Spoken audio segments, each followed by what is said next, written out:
أعوذ بالله من الشيطان الرجيم.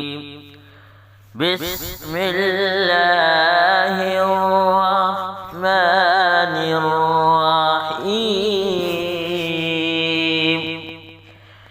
هل أتى على الإنسان حين من الدهر لم يكن شيئا مذكورا.